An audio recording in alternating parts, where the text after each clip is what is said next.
Trump's new platform, Truth Social, is coming. Well, it's almost here. I'll tell you what I know. Want to expose how the media left is using fascist intimidation against those who support the Canadian truckers. Project Veritas is a new expose of the Food and Drug Administration, and I'll give you the eye-opening details. And I'm going to continue my introduction to Dante's Divine Comedy by asking, how do you read a great Italian epic in English? This is the Dinesh D'Souza podcast.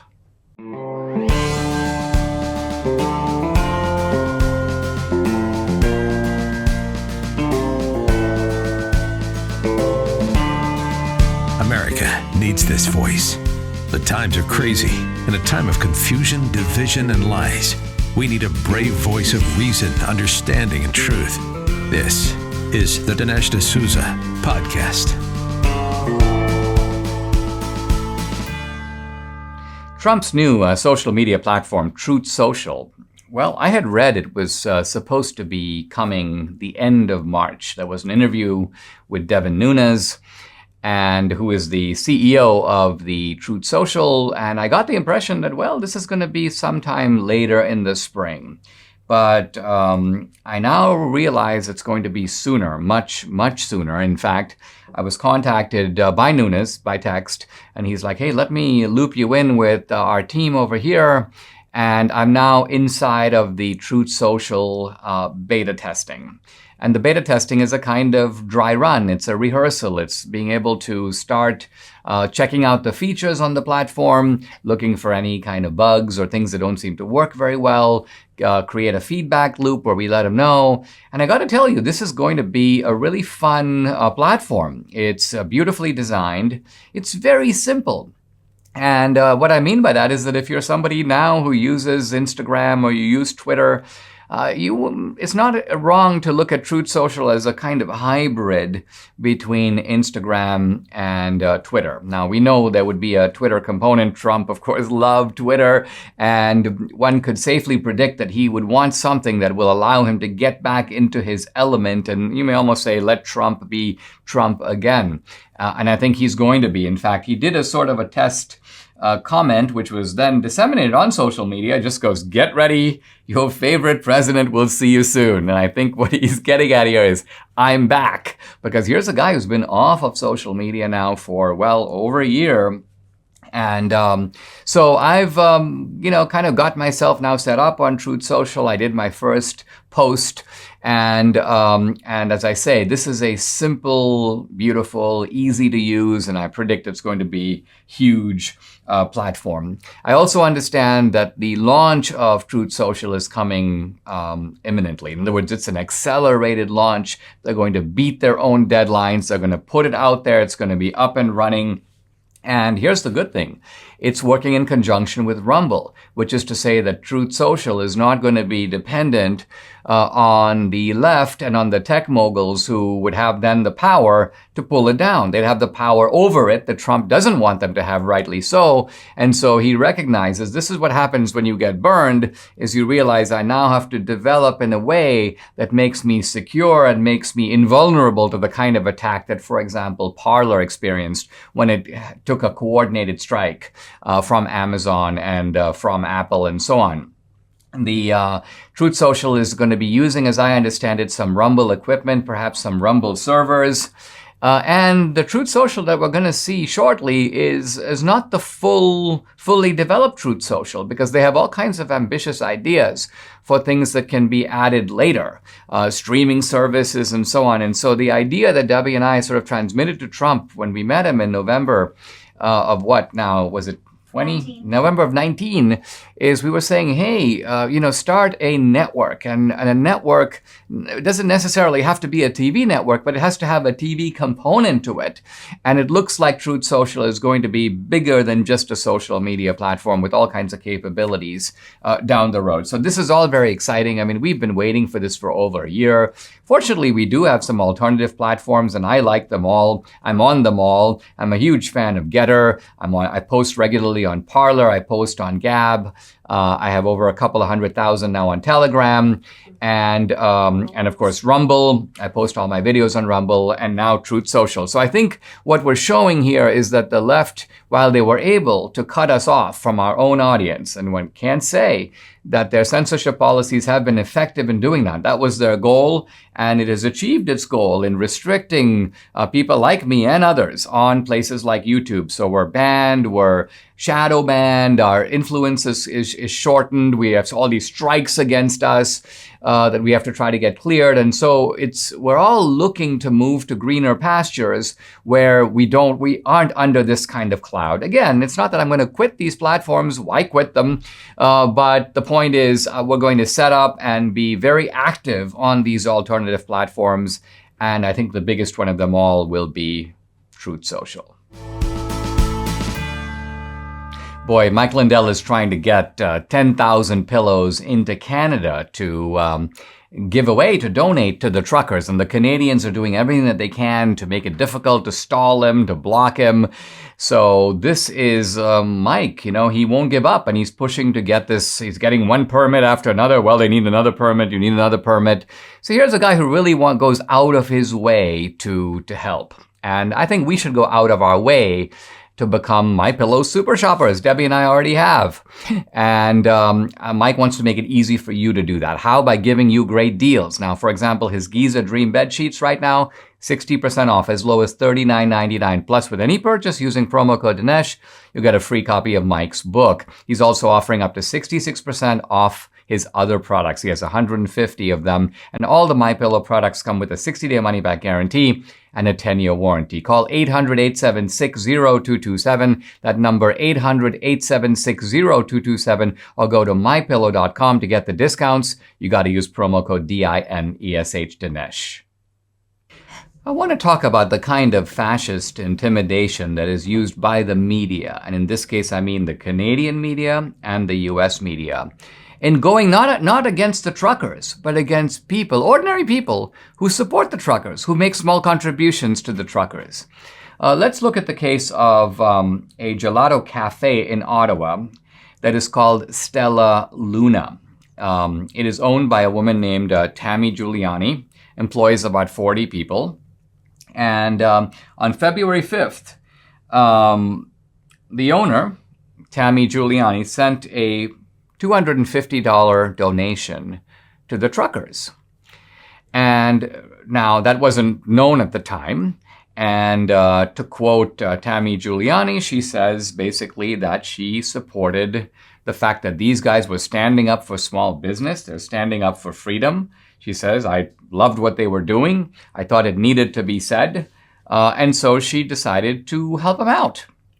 But now this donation has become public because evidently someone hacked into the GoFundMe account. This was the GiveSendGo account. And there was an article in Reuters that published the list of the donors with a kind of a spreadsheet of what the hackers came up with. By the way, it's very interesting. Twitter, which had censored the Hunter Biden story, claiming that they thought that that was hacked. Now, it wasn't hacked, and Twitter subsequently had to back down and apologize for doing that. But here, Twitter is perfectly allowing this hack of the names of people who have contributed to the truckers. And here's an interesting post by the Washington Post. This just came out today. And that is, the Washington Post is now sending emails to people who gave money. And this is someone who gave $40. I'm going to read the email. I'm a reporter at the Washington Post, and I'm writing about leaked data on GiveSendGo contributions to the trucker convoy in Canada. Your name and email address are associated with a $40 contribution.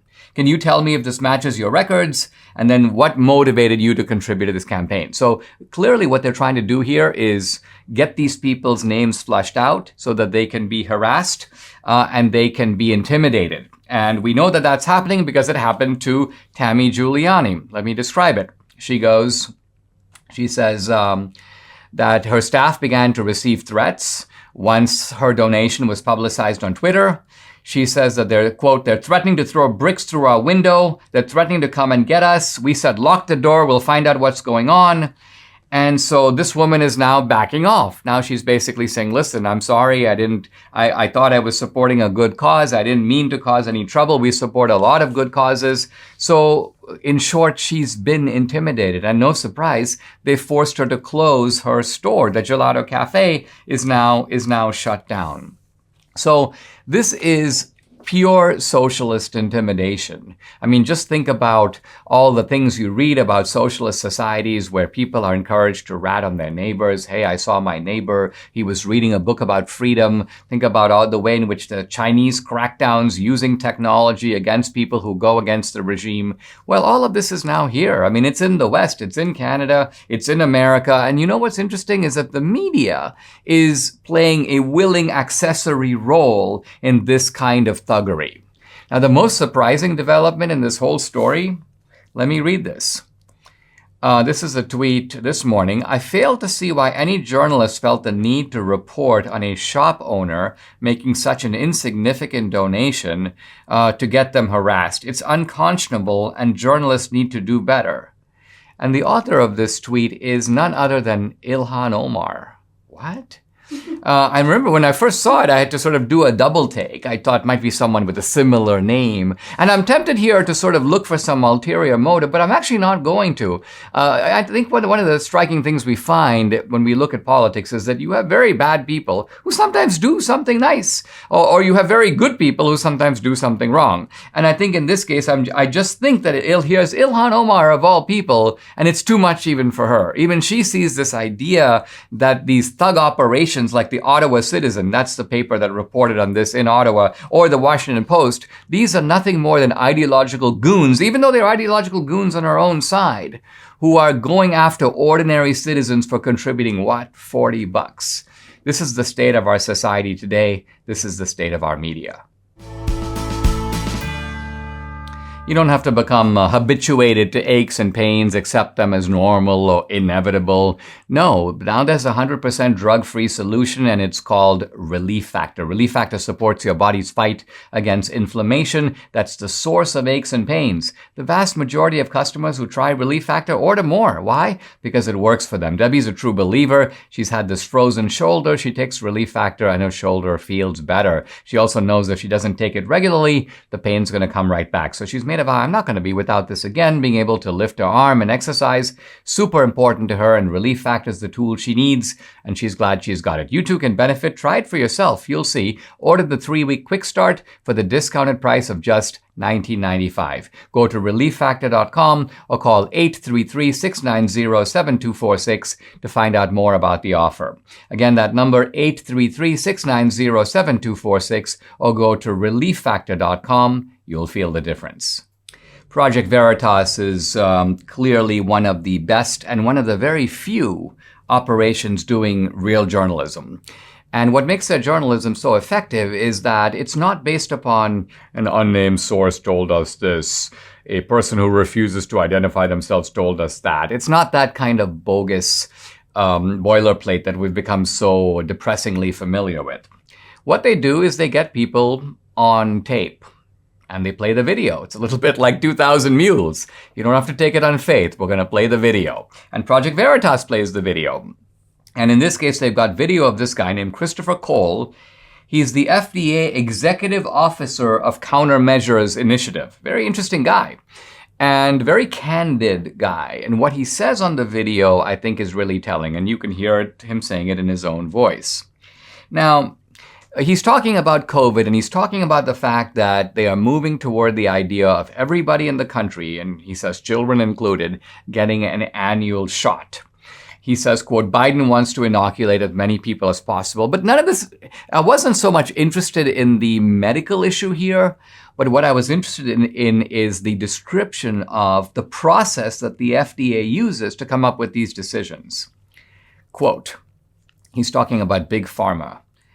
And he says, they give you, meaning us, meaning the FDA, more money. He goes, great. And it increases the chance of approval. Wait, stop. What he's saying is that the FDA, the agency charged with regulating Big Pharma, is being bought off by Big Pharma. And he says that the more money that Big Pharma puts into the FDA, the more chance that they have of getting a particular drug approved. I'm continuing to quote him. Quote, he says, $1 billion a year into the FDA's budget from people we regulate.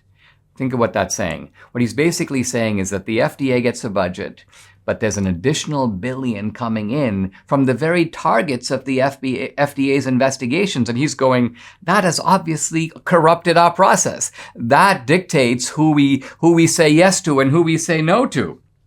And here's the money quote, in my opinion. Quote, the drug companies, the food companies, the vaccine companies, they pay us hundreds of millions of dollars a year to hire and keep the reviewers to approve their products. If they can get every person required to get an annual vaccine, that's a recurring return of money going into their company. Boom. What's he saying? He's saying, as I take it, that put aside the merits of getting the shot. That's not what this is about. For Big Pharma and for these companies and for the vaccine companies, it's a money-making operation. Which would you rather have? People get a shot, they make money, and then everybody goes back to normal. No, but what if it's an annual shot?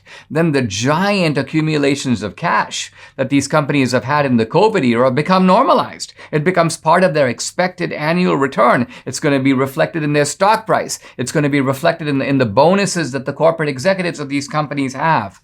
Now, we've all known for a while that when government claims to be representing the public interest, no, they're motivated by the same greed and selfishness and motives of aggrandizement that the private sector is, except it's all camouflaged in the rhetoric of altruism. We're doing this because the public safety demands it. We're doing this because we're trying to stop pollution. So there's a noble motive, a Pharisaic invocation of piety, but in reality, you see, these are crony capitalist operations, and they have co-opted the government agencies that they purport. There's a whole, by the way, school of scholarship called public choice. It's public choice scholarship that analyzes the ways in which agencies that are supposed to restrict and regulate corporations become captive to those corporations, begin to do the bidding of those corporations. And we have, it seems, a telling and a chilling example right here with the FDA. Ronald Reagan saw it 40 years ago, massive inflation that we haven't seen since then, well, until today. In Reagan's words, inflation is as violent as a mugger, as frightening as an armed robber, and as deadly as a hitman. Now, right now, your retirement accounts are under attack thanks to the inflationary policies of this administration. You need to protect yourself. If you haven't reached out to Birch Gold, the only people I trust to help you diversify your 401k or IRA into gold, then you're missing the boat. Actually, you're treading water without a life vest. Birch Gold has your life vest. Help you convert an IRA or 401k into a tax-sheltered IRA in gold. With thousands of satisfied customers, an A+ rating with the Better Business Bureau, you can trust Birch Gold to protect your savings. Text Dinesh to 989898 to get a free information kit on gold. Reagan knew the biggest threat to our wealth. Protect yours now. Text Dinesh to 989898 and get your free information kit on gold now. Folks, I've been reading a really remarkable book. It's called The President's Man, The Memoirs of Nixon's Trusted Aide. And I'm delighted to welcome the man himself, Dwight Chapin. He was a personal aide and then deputy assistant to President Nixon. And he then went on to a very successful career in communications and strategic affairs. And this, The President's Man, is evidently his first book. Dwight, welcome to the show. You have written a terrific book. I'm kind of sorry you haven't been writing books all along because you're obviously a very gifted writer. And this book is kind of a window into the world, well, your world, but also the world of Nixon. What gave you the idea to write this book now? Well, I wrote the book now for a couple of reasons. Principally, the getting the history down. I had sat with it for such a long time, 50 years, and I knew the man in an extraordinary way, having been so close to him over a couple of decades. And I thought I owed it to history, and then more importantly, I thought that it was needed in order to bring some balance to the interpretation of the man himself. He was such a gifted person. He was such a great president. And most people know Nixon either for two things, going to China or Watergate. And the Watergate cloud casts over everything that he accomplished. So I thought it was important because of the position that I was privileged to hold to clarify things. One of the striking observations you make about Nixon, and this almost to me sets him apart from any president that I can think of in the modern era, is you say that he was shy, he was an introvert, and that his happiest position, you describe it this way. You say, the president would work late into the night reading briefing books. He loved this thinking time. If you put Nixon with a comfortable chair, an ottoman for his feet, you give him a yellow pad and a cup of hot coffee, he's like in heaven. And so Nixon, in that sense, preferred a world of isolation. He was an avid reader of history. And I think it's hard for me to think of any recent president who would meet that definition or come close to it. Yes, but Dinesh, let me say, I don't know that he preferred isolation. He had a way of thinking. He had a way of getting his creative juices flowing. I mean, you're an incredibly creative man yourself. You know that there are certain ways that you get yourself positioned or into certain mental frame of mind, and that creativity seems to expand. And with Nixon, I mean, he would sit with his pads and he would have his coffee and so forth. But it wasn't that he was isolating; it was that he was incubating. He was a strategist at heart, and he was incredibly knowledgeable. And so I look at it that way. You describe an interesting process. I remember seeing Pat Buchanan has a memoir in which he talks about Nixon, and he gives me the idea from that book, Buchanan does, that Nixon didn't really understand the conservatives. In fact, Buchanan quotes Nixon saying something like, "Who are these conservatives? Tell me about them," you know? And you, in your book, give a different angle. You say that Buchanan sort of represented, you may say, the hard right, but Nixon also had guys like Ray Price, Len Garment, one of his attorneys and law partners, Bill Safire, who was a speechwriter for Nixon, later went to the New York Times, and you go, that Nixon liked to have this kind of balancing act of a range of views. Talk a little bit about why Nixon cherished having competing points of view around him. Yes, this is part of his confidence factor. This is part of how well he was anchored. He could draw views from any number of different places. I mean, he had Pat Moynihan as part of the staff, and then he has Pat Buchanan. I mean, you get across the ideological span, if you will. He was able to draw that in and use that to enhance his own thinking or understanding on issues. Pat Buchanan is one of my closest friends, and Pat was extremely important in the whole Nixon operation. And the president loved the views that he got from Pat, but he knew right where Pat was coming from, and Pat was on the conservative side of the ledger. But it was important to Nixon not to just rely on Pat, not because Pat was a conservative, but because Nixon was incredibly pragmatic, and he liked drawing from these other men. I think when we look back at Nixon and we try to classify him ideologically using today's framework, it's a little bit hard to do because he was a law and order man. At the same time, I would say domestically and socially, he was something of a liberal. He didn't hesitate to use government programs, for example, for what he saw as necessary purposes. In the foreign policy domain, he was anti-communist, to be sure. But he wasn't sort of one of those rollback guys. I remember a series of books that Nixon wrote even after the presidency where he described what he called hard-headed détente. He wanted to figure out a tough-minded way that we could get along with the Soviet Union. And my question is this: in the end, was Nixon wrong about the Soviet Union? Because the Soviet collapse occurred in a way perhaps that shocked us all, but was nevertheless midwifed not so much by the Nixon strategy, but by the Reagan strategy.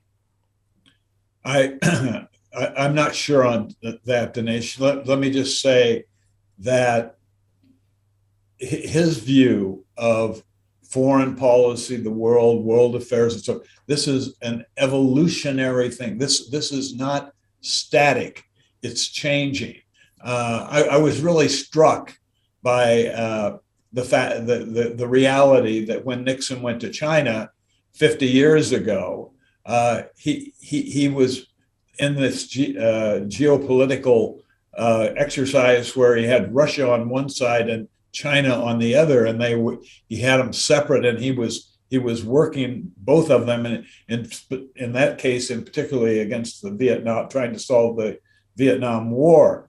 But we just finished the Olympics. Officially, America's not even there. You've got China and Russia close to each other, and their leaders standing there, and this is not, I don't believe, what Nixon envisioned. Very interesting. Let's take a pause. When we come back, I want to explore further the enigma that was Richard Nixon.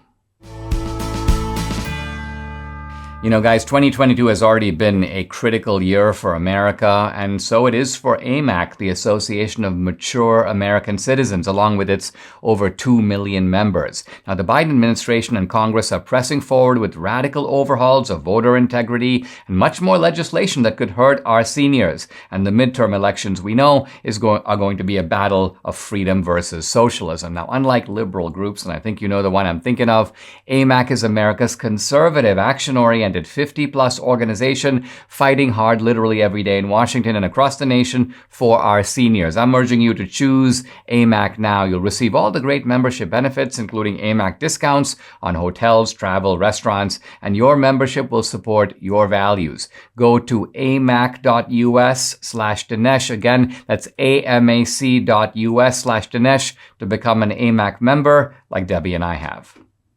I'm back with Dwight Chapin. He's the author of The President's Man. He's a former personal aide and then deputy assistant to President Richard Nixon. And we're talking here about the enigma of Nixon.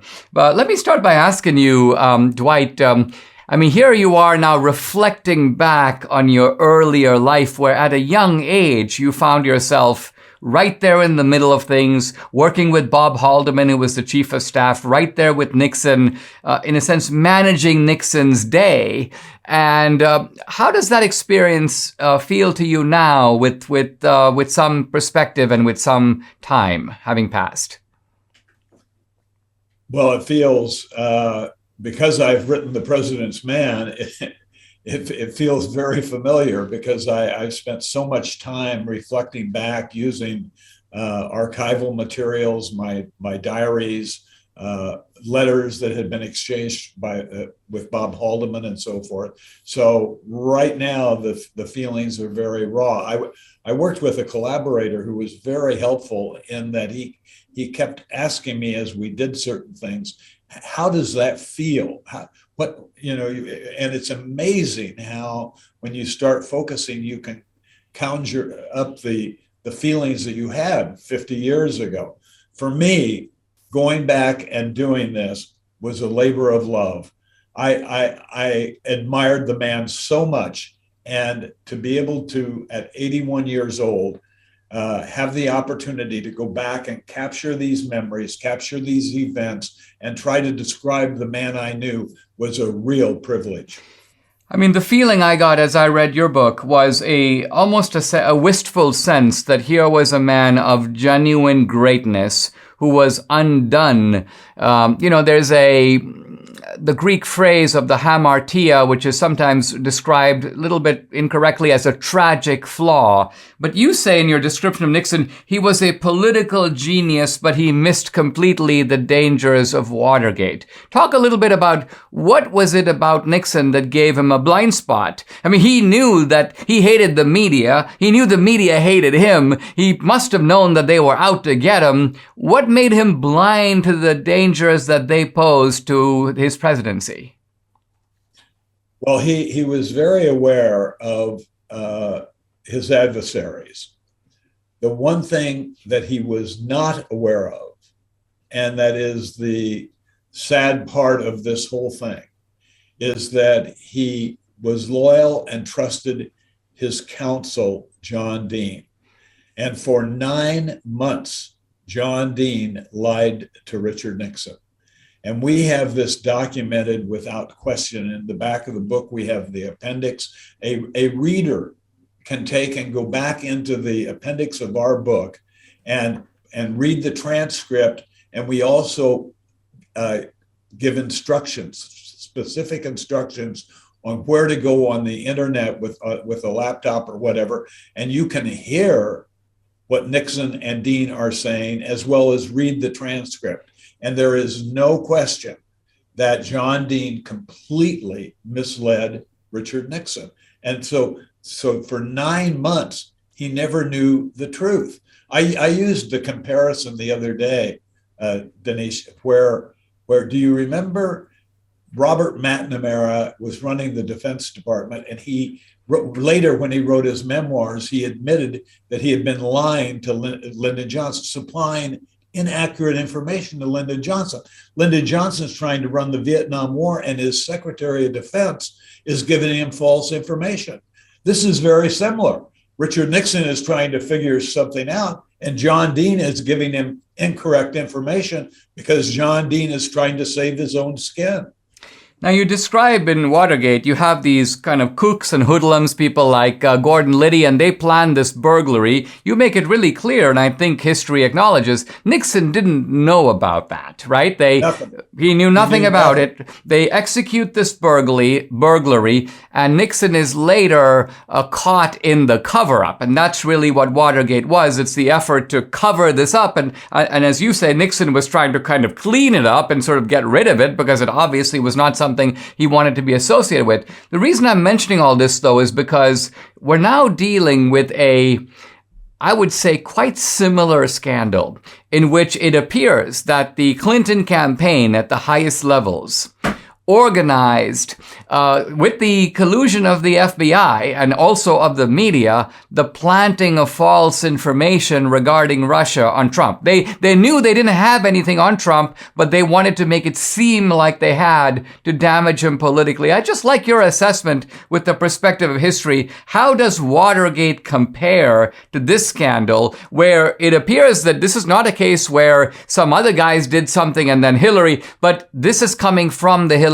campaign itself? Yes, it's so un-American, and it's so unbelievable what they did.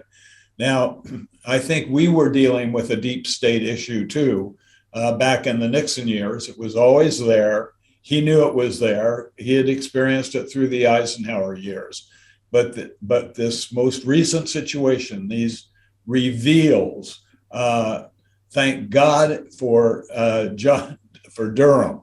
I mean, I was thinking of Jack Kennedy yesterday when I was on the airplane. I thought if he was rewriting Profiles in Courage, I think we may have a new candidate coming along here named John Durham. If that man sticks with pursuing the truth and getting the truth out to the American public, he will have made one of the great contributions, because there is something very wrong at the center of this.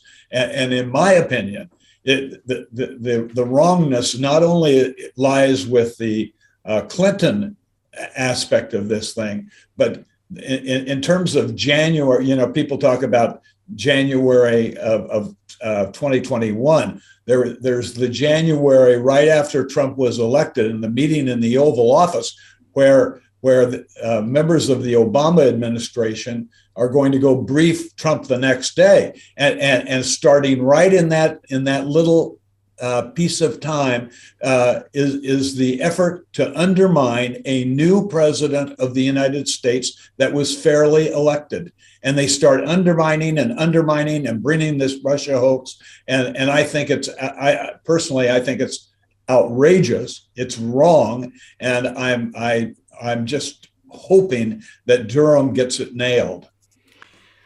Dwight Chapin, you've written a terrific book. It's called The President's Man, The Memoirs of Nixon's Trusted Aide. And here you bring this kind of wonderful, strategic and intelligent man right to life. But I also like your personality as it emerges through the book, in which you're learning your way and you're being given advice by Haldeman. I think at one point he says to you things like, if Nixon asks you a question and you don't know the answer, you tell him you don't know and you're going to find out. Don't try to BS your way through. Right. That was a great piece of advice, and I followed it, and it paid off. And I even I joke about it, but there were times the president would look at me and he would say, "You don't understand what I mean, do you?" And I'd say, "That's right, sir. I don't, but I'll find out." Awesome. Thank you very much for joining me. I really appreciate it. Thank you, Dinesh. This is terrific. Thank you.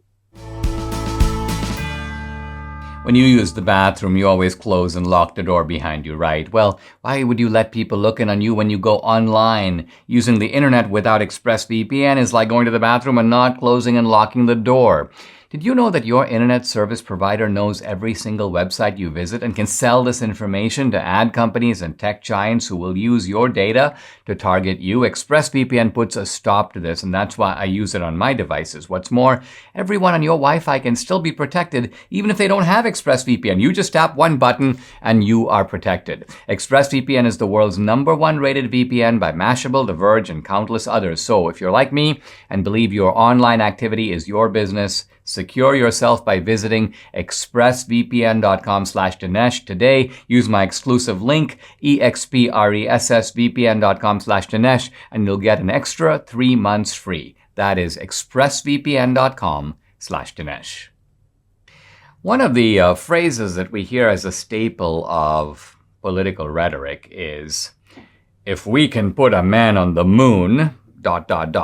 And usually what follows is somebody's trying to get funding for some housing program, or they're trying to fix homelessness, or they're trying to do something domestically in society. And they use the man on the moon analogy to suggest that if we can do that, surely we can do this. And so the concept of the man on the moon, the successful project of NASA, the Aeronautics and Space Administration, to put men on the moon, that has now become almost the reference point, the case study of, you may say, government success. Why?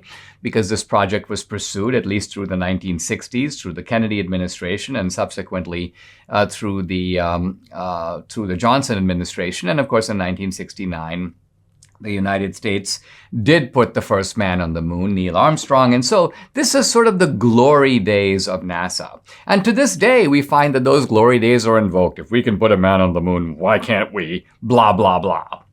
Now, there's a very interesting article in Commentary which talks about, well, they call it good NASA, bad NASA.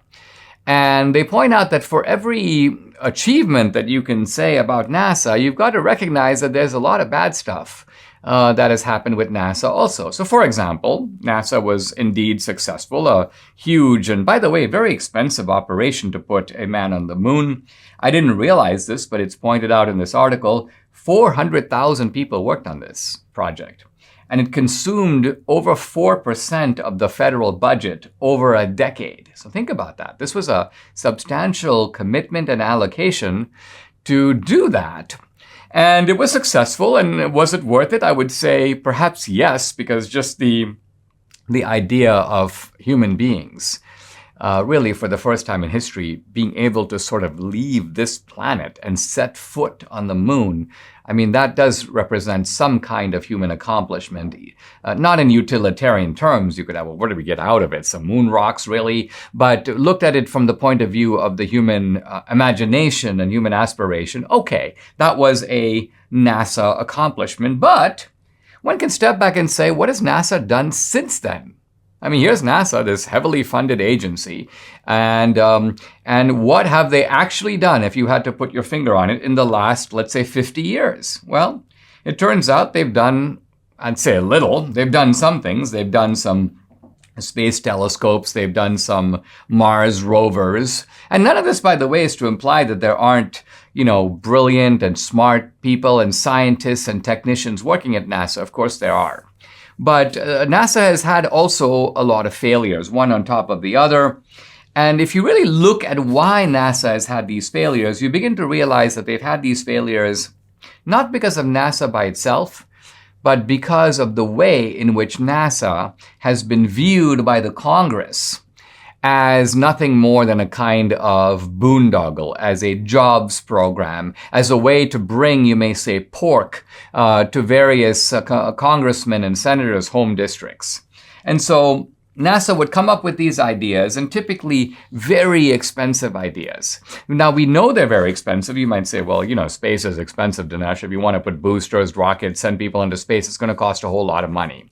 Well, it does cost a whole lot of money, but if you follow what Elon Musk is doing with SpaceX, he's very careful to reuse rockets. He's very careful to sort of figure out ways to keep the costs down. He's approaching space like an entrepreneur. And he's also approaching space like a business. If ultimately you want to have, let's just say, consumer tourism to space, if you want to give people a chance to go to the moon, you basically say, okay, well, how much are they willing to pay to do that? And how much revenue does that mean for me? And how much does each trip have to cost so I can make that happen and make it worthwhile? But see, Congress doesn't do any of this. The way they look at it is, if there's an expensive space program going on, people go, well, what's it going to mean for my district? Are they going to be building all kinds of equipment here, all kinds of accelerators, and are we going to be launching boosters from here? And are we going to use a lot of technical people? Are our universities going to get massive research grants? So from Congress's point of view, this is just another way to raid the public purse. And the net effect of it is not only to waste a whole bunch of money, your money and my money, by the way, but also at the end of it to say, well, NASA seems to have forgotten to do what it once knew how to do well, which is to fly people into space. NASA now realizes that it's so costly for NASA to do that NASA's actually better off cutting a deal with Elon Musk and maybe later with Jeff Bezos and say, listen, you do it. We'll pay you to do it. So ultimately what's happening is that these private entrepreneurs and tycoons are kind of moving ahead of NASA in the space business. There's a kind of parallel to this, by the way, and that is when the government decided to sequence the human genome, the so-called Human Genome Project, by the way, headed by Francis Collins, who has been one of Fauci's sidekicks in the COVID issue. But Francis Collins was spearheading the Human Genome Project, and a private entrepreneur in San Diego says, listen, I don't need a big government program. I'll do it. And I'll do it faster than those guys. And he did. Now, eventually, he sort of decided to cooperate with them and share the credit. But that was just munificence on his part. This shows you how nimble and effective the private sector is compared to government. I think ultimately what seems to have reduced the effectiveness of NASA, allowed bad NASA to triumph over good NASA, is not the lack of intelligence, is not the lack of know-how, but it's simply the fact that this is just another big, fat government program.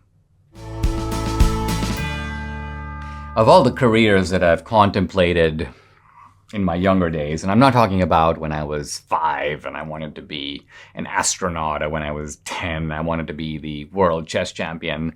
I'm talking about careers I seriously considered when I was in my late teens or 20s, when I was in college and sort of charting my path forward. I did seriously consider the idea of becoming a Dante scholar. And it was an idea proposed to me at Dartmouth by a professor named Robert Hollander, one of the probably handful of leading Dante scholars in the world. He was actually a professor at Princeton, but he taught at Dartmouth in the summer. And I took his Dante course. I did very well. And at the end of it, he's like, have you ever thought about making a career in Dante scholarship? And I actually remember asking him at that time, I go, well, I said, it's an interesting idea, but I said, it's just a single poem. One poem. You want me to devote like my life to a single poem. What's so great about that poem? And he made a almost offhand comment that has sort of stayed with me over the years. He goes, this is a poem, and he was referring in a sense to its topic, but he was also speaking more broadly. He goes, that will give you a foretaste of heaven. What a statement, right? A foretaste of heaven. So Dante is describing Inferno, Paradiso, and heaven, but the poem itself, says Professor Hollander, is going to give you an experience of what that will actually be like. Not the experience of reading about Dante's heaven, but the experience of going to heaven. And I thought this was very intriguing. And what he was promising really was a kind of an intellectual, a feast of the intellect and of the imagination. Now, there's so much to say about the Divine Comedy. I just want to talk a little bit about how to even approach and read this great Christian epic. In my view, the greatest of all Christian epics, and one of the handful of great epics of all time. This is in the Divine Comedy, is in the company of the Iliad and the Odyssey and the Aeneid, and perhaps Milton's Paradise Lost, and pretty much the list is right there. Now, the Divine Comedy is divided into three parts. There's hell, which is called Inferno. There's purgatory, and we'll talk about purgatory, because purgatory, at least in some quarters of Christianity, is a very odd and ambiguous concept. Purgatory? What? Isn't there just heaven and hell? What's this nonsense about purgatory? We'll talk about that. And then Paradiso, or paradise. And Dante's journey is essentially from one to the other. The work is divided into 100 cantos. Cantos are, well, the word canto just means song, but you can call these chapters. Each chapter runs about 130, 140 lines. Some are a little longer, some are a little shorter. But Dante is very careful with numbers. The Inferno has 34 cantos. The Purgatorio has 33, and Paradise has 33. So that's 100 right there. And each of these cantos or songs is further subdivided into what is called tercets. A tercet is essentially 3 lines. And Dante uses a kind of rhyming scheme that he calls terza rima, which basically means triple rhyme. And it's a beautiful rhyming sequence that runs through the entire poem and works obviously beautifully in Italian. Now, rhyming is kind of easy in Italian for the obvious reason that pretty much every Italian word ends with a vowel. And since there are only a handful of vowels, it's not difficult to have rhymes in Italian. Much more difficult, by the way, to have rhymes in English. And the reason all of this is relevant is that when you think about the Divine Comedy, you ask yourself, how can I read an Italian poem? Well, you have to read an Italian poem in translation, but right away you have the problem. How do you translate a poem that rhymes so easily in Italian that's not going to be easy to rhyme in English? Well, it turns out that to this problem, there have been 3 different solutions. Solution number 1, you have poets, and this has been attempted in the last, both in the 20th century and early 21st. You have American poets and Western poets who go, listen, I'm going to make it rhyme. I'm going to take the Italian and figure out a way to make it rhyme in English. But because English is so much more hard to rhyme in, what happens is that the poems end up kind of forcing the issue or changing the meaning. They're working so hard to get the rhyme that it's not exactly what Dante said. And so for this reason, I think that the rhyming versions of the Divine Comedy should be skipped. They're interesting to look at once you really are familiar with Dante, just to kind of see what that effort produces, but realistically, that is not really Dante.